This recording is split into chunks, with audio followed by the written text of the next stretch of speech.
So I committed to posting more readings. This is going to be a shorter one at least. So I'll start with the card that I pulled. I'll show two of the cards I have in my altar right now because I feel like with everything that's going on, like I'm not an astrology girly. I'll say I like to kind of know what's going on, but I don't want to know all of it. I just don't really. I think it stresses me out, and also I just don't really care much. Like I care about astrology. Don't say I don't care about astrology. I think astrology doesn't matter, but it's just like it's not my thing. So I just want to have like ideas of what's going on when things pop out to me. They seem relevant. I'll be like, okay, I'll note that. Like if like recently someone posted it, like with the transits or whatever. It's like, oh, you want to fight? What exactly before you fight? What exactly are you mad about right now? And just think about that. And that really hit for me when I saw that, and I'm like, oh, so astrologically that's a thing right now. And I do think astrology speaks to like waves in the greater like level of consciousness that kind of permeates to all of us in a way, and it shifts and changes because we all are connected, and we can't pretend we all aren't connected. We're all connected in some way or form or another through whether you believe in it in a spirit, if you believe in like through our social constructs, the things that kind of create the way we exist in society as human beings, or you believe in like this maybe like more of a science perspective of things, and you're like, okay, well, atoms, we could say well atoms and physics and like waves and how that shit affects our brain, whatever. All that quantum stuff. So the card is patience. I'm not gonna read that one because I read that one to myself earlier, and I was just didn't feel relevant. But I do have a different card on my altar that I wanted to read for myself. So I'm like, I'm gonna read this one instead. Because this one actually I feel like reading. This card is the Outsider. It is a physical suit, so this deck is the Zen Tarot deck, and one of my favorite decks because messages in the deck are very like well written. They kind of hit for you to the point where I'm like, I want to kind of avoid this deck right now. I'm on the mood, especially with my like some of the synchronicity with the cards that I pull. I'm like, can you leave me alone? Like I don't really need that right now. And sometimes you do really need that, but you don't want to hear it because you're not ready to face the shit, whatever. So this card is the Outsider.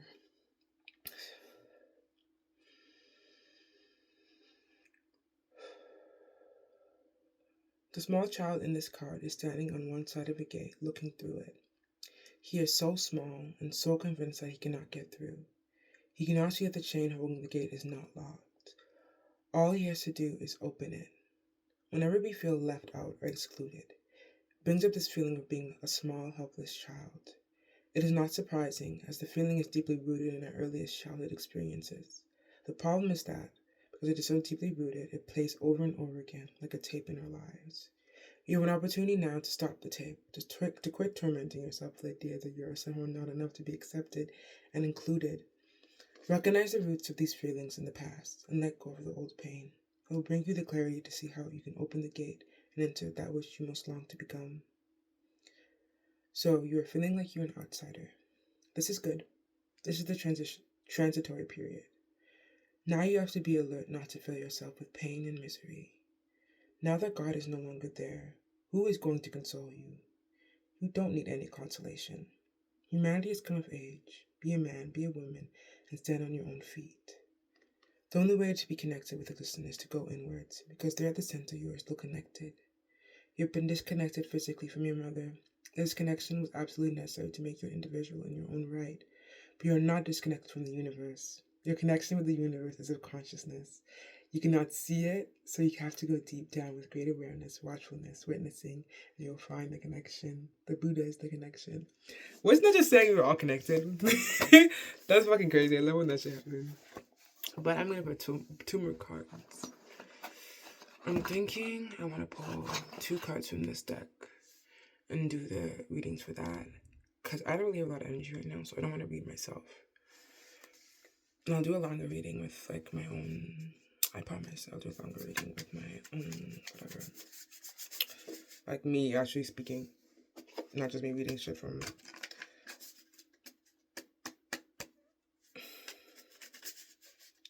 the deck book. But I don't have energy right now. I'm really tired. It's a long day. I'm almost in my first year of nursing school, guys.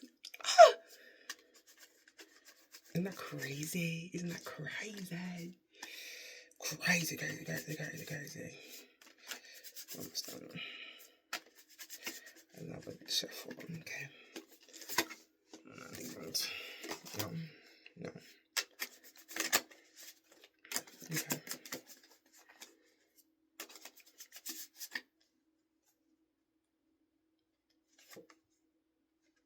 This one was success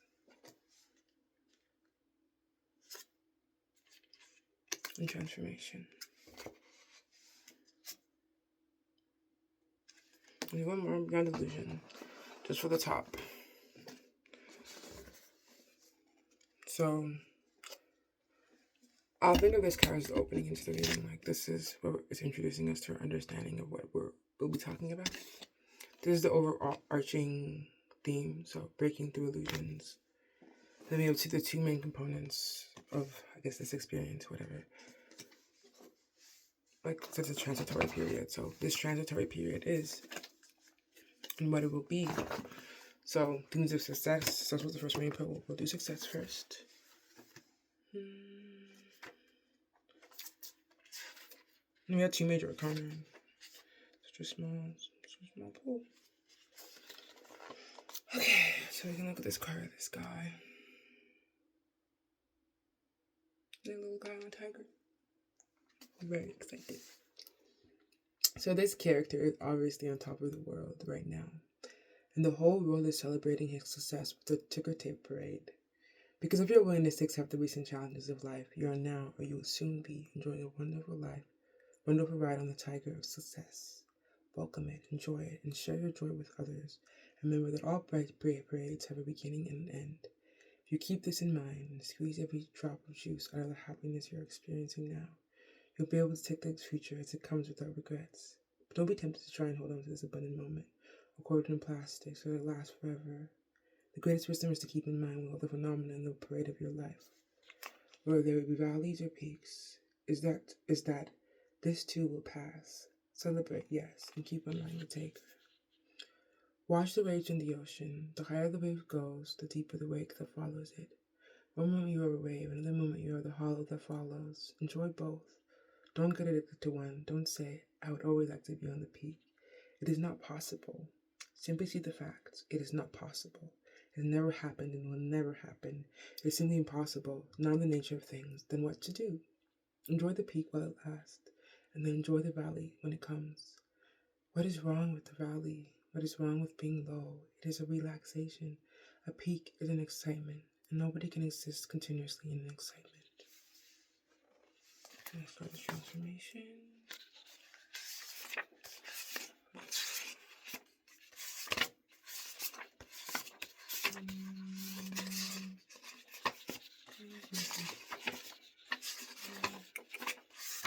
Sticking. About 13. So, the central figure in this card sits atop the vast flower of the void. Yeah, I'm going to show you. See this card. The central figure in this card sits atop the vast flower of the void and holds the symbols of transformation. The sword that cuts through illusion. The snake that rejuvenates itself by shedding its skin.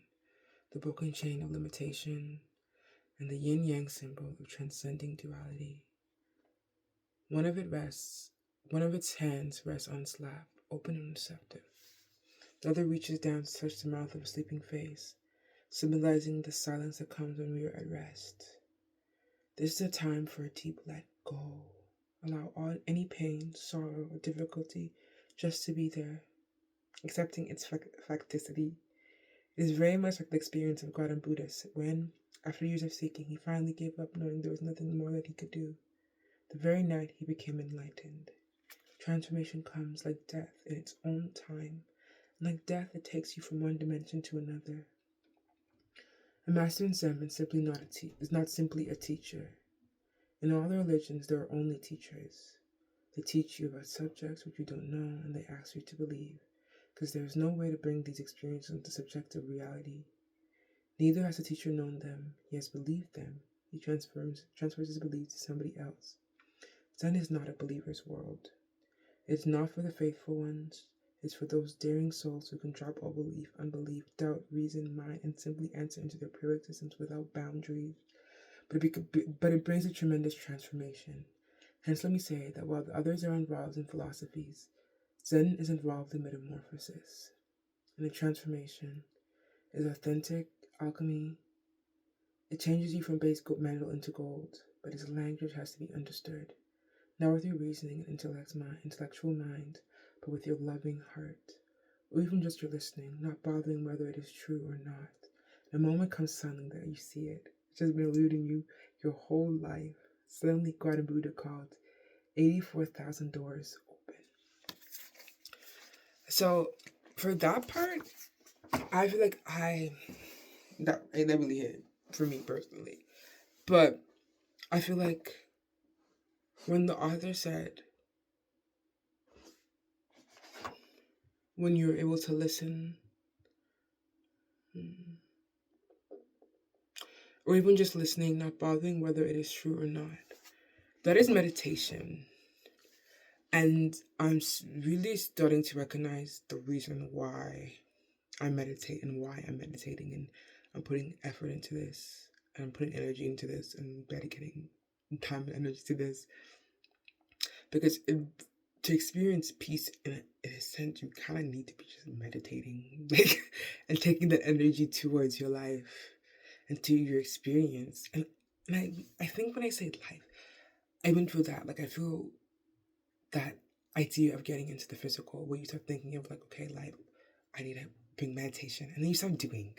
Because when you start thinking about it too much, you start doing it, and then you're not meditating anymore. And I know.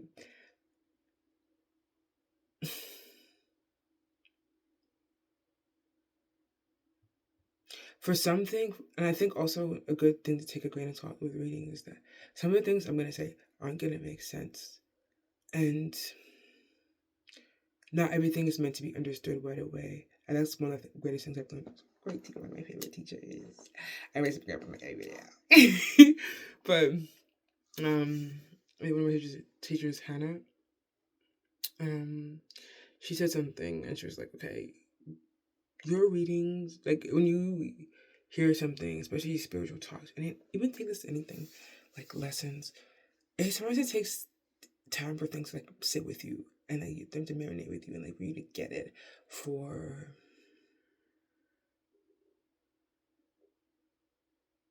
it to actually work on you and your body and change you,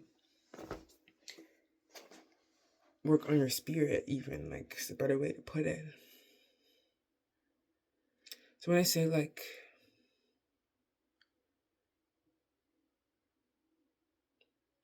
and when I say meditating too, I don't mean you should go out and start meditating. I don't even think it matters. I think it's important. The practice of it is important for it because it makes it easier for you to take them in. And it's not a mentality. It's weird. And I think when I learned, I've heard this when I first started getting into all this, like my woo stuff very early on. They said meditate. You don't do meditation. Meditation is done to you. So anytime you start thinking about doing, you're not meditating. That is a good way to put it. And I feel like even if you're able to just sit with that, because when I heard that, every time I'm meditating, I've been kind of like, that comes to mind. I don't meditate. Meditation is done to me. I experience meditation. I'm not meditating. And sitting with that kind of, even if it doesn't make sense right now, even if it doesn't make any sense, sitting with that as you try and meditate, and you even just kind of explore the idea of meditation, because it's not just about sitting there. Because I didn't feel that it was in meditation until my perspective about it changed. And that took time for me too, where I started to feel comfortable with it. But it's cool. I think even that card ended up talking about going beyond illusions, like cutting through illusions with the sword that this figure of transformation was carrying. So I think it's a lot of like mental like reshaping and restructuring. I think there are a lot of ideas and a lot of recognizing cycles. I think is really big.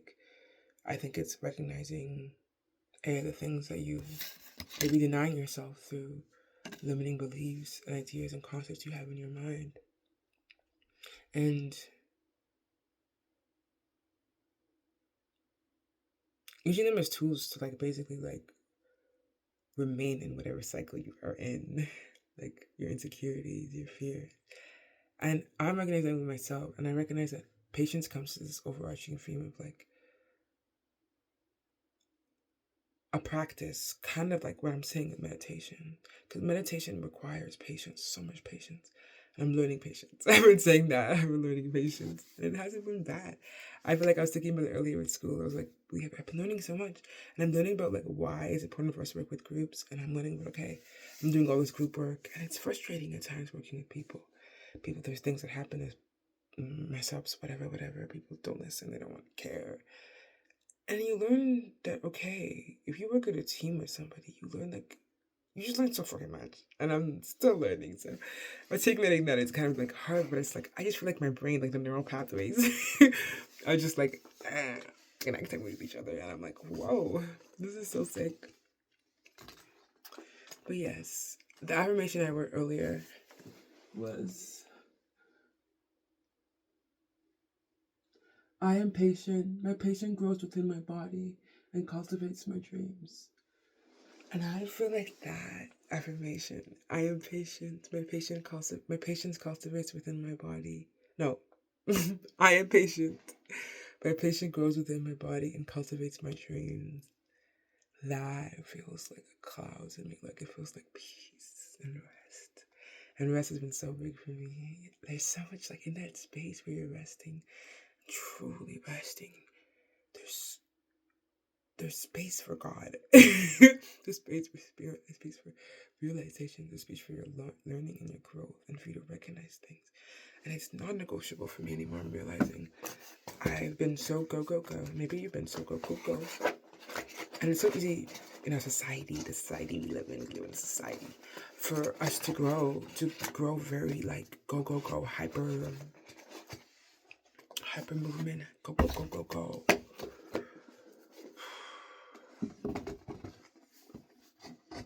But to allow space for our mind to be in silence, allow space for us to play and to be at ease and to create ease it's